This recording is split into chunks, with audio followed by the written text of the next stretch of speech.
13 अप्रैल सन 1919 भारतीय इतिहास की एक ऐसी तारीख जिसने भारत से अंग्रेजी हुकूमत की जड़ें उखाड़ने में अहम किरदार अदा किया। वैसे तो अंग्रेजों ने भारत पर कब्जा जमाने के साथ ही भारत के लोगों पर तरह तरह के अत्याचार शुरू कर दिए थे, पर जलियांवाला बाग में हुआ निर्मम हत्याकांड ब्रिटिशर्स के दरिंदगी की सबसे खौफनाक तस्वीर थी। कुछ ही मिनटों में वो बाग निहत्थे और मासूम लोगों की लाशों से पट गया। बच्चे, बूढ़े, नौजवान, औरतें, ब्रिटिश सिपाहियों की बंदूक से निकली गोलियां सबको छलनी कर गई थीं। तो आखिर जलियांवाला बाग हत्याकांड हुआ क्यों था?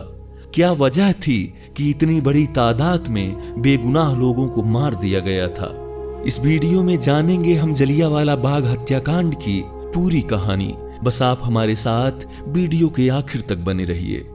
दरअसल 1914 से 1918 के बीच चले प्रथम विश्व युद्ध में 13 लाख भारतीय सिपाहियों ने ब्रिटिश सेना में शामिल होकर युद्ध लड़ा, जिनमें से करीब 43,000 भारतीय सैनिकों ने अपनी जान गंवाई। इसके अलावा युद्ध के दौरान भारी तादाद में अन्न और दूसरी खाने पीने की चीजें ब्रिटिश सिपाहियों की सहूलियत के लिए भारत से भेजी जाती रहीं। पहला विश्व युद्ध खत्म होने के बाद भारत के लोगों और यहाँ के नेताओं को ये उम्मीद थी कि अब शायद अंग्रेजों का रवैया भारत के लोगों के लिए कुछ बेहतर होगा और उनके जुल्म कम होंगे, हमें ज्यादा अधिकार मिलेंगे और शायद भारत की आजादी के लिए भी कोई रास्ता निकले। लेकिन इसके बजाय अंग्रेजी हुकूमत ने भारत के लोगों पर और भी ज्यादा जुल्म ढाने शुरू कर दिए। इसी कड़ी में 1911 की शुरुआत में अंग्रेजी सरकार ने एक कानून बनाया जिसका नाम था रूलेट एक्ट। रूलेट एक्ट ऐसा कानून था जिसने सरकार को और ताकतवर बना दिया और भारतवासियों के अधिकार खत्म कर दिए। इस कानून के तहत ब्रिटिश सरकार बिना किसी वारंट या मुकदमे के किसी भी व्यक्ति को गिरफ्तार कर सकती थी। गिरफ्तार व्यक्ति को अदालत में अपील करने या वकील करने का अधिकार नहीं था। अंग्रेजी सरकार के खिलाफ आवाज उठाना देशद्रोह माना जाता था। सरकार किसी भी व्यक्ति को सिर्फ शक के बिनाह पर गिरफ्तार कर सकती थी और बिना गुनाह के भी किसी को 2 साल तक जेल में रख सकते थे। इस कानून के खिलाफ पूरे देश में प्रदर्शन होने लगे। अप्रैल की शुरुआत में महात्मा गांधी ने पूरे देश में एक दिन की आम हड़ताल का आह्वान किया।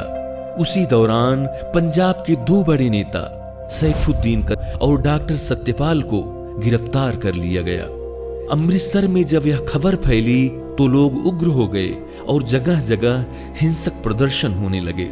लोग सरकारी दफ्तरों को जलाने लगे, डाकखानों को आग के हवाले कर दिया और कई विदेशी नागरिकों की हत्या कर दी, जिसमें कुछ अंग्रेज नागरिक भी थे।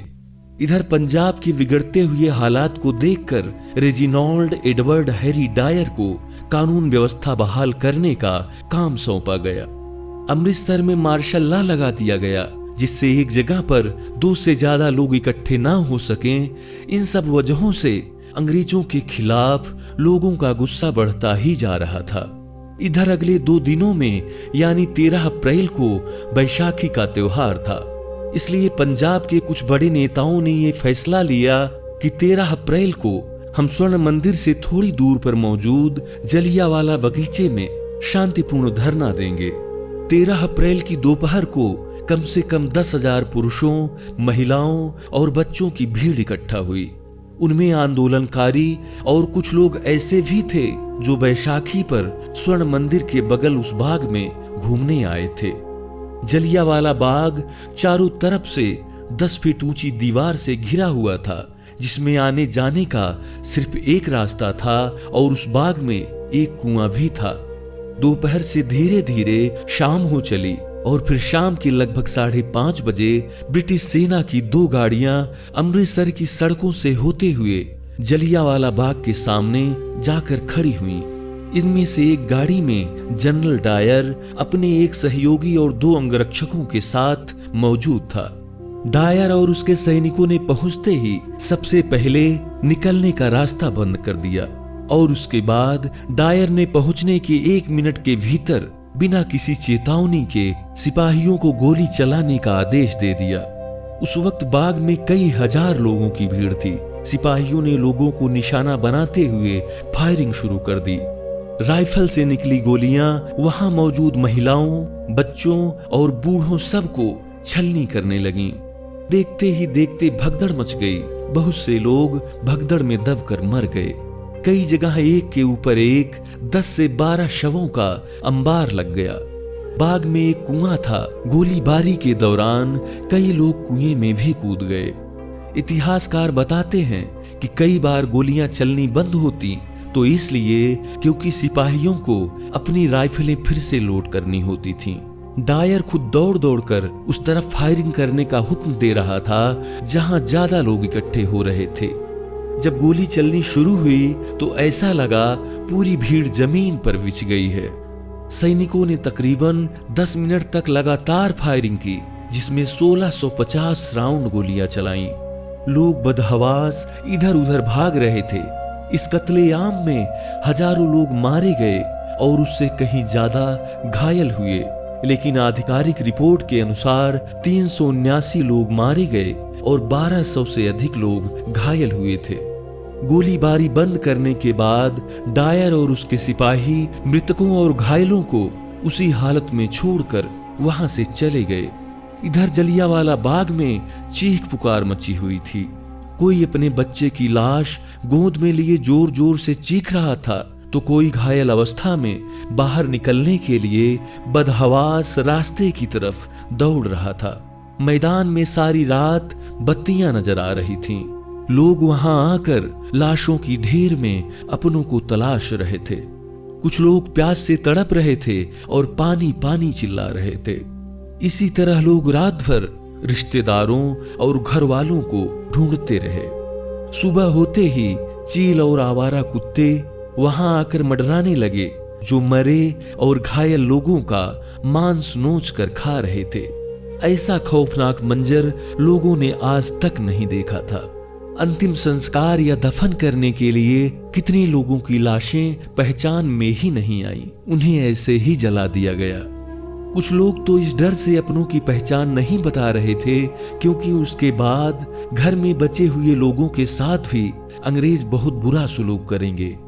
शुरू में तो ब्रिटिश हुकूमत ने इस घटना पर कोई ध्यान ही नहीं दिया, लेकिन जैसे जैसे इस जघन्य हत्याकांड की खबरें पूरे देश में फैली, लोगों के मन में आक्रोश बढ़ता ही गया। रविंद्रनाथ टैगोर ने 1915 में मिली नाइटहुड की उपाधि त्याग दी।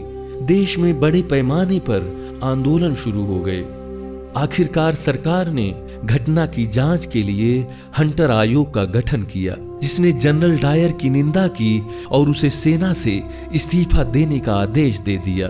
हालांकि ये कार्रवाई बढ़ते हुए विरोध को शांत करने के लिए सिर्फ दिखावा भर थी, लेकिन अब इससे कुछ नहीं होने वाला था। देश भर में आजादी की जंग जोर पकड़ चुकी थी। सत्याग्रह और असहयोग जैसे आंदोलनों में लाखों की संख्या में लोग शामिल हो रहे थे।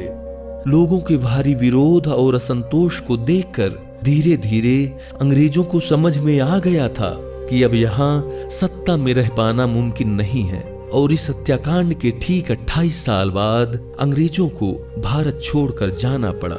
मित्रों, जिन शहीदों ने अपनी जान देकर हमें आजादी दिलाई, उनके लिए कमेंट बॉक्स में जय हिंद लिखना मत भूलना। मिलेंगे एक और वीडियो के साथ, तब तक के लिए नमस्कार, जय हिंद।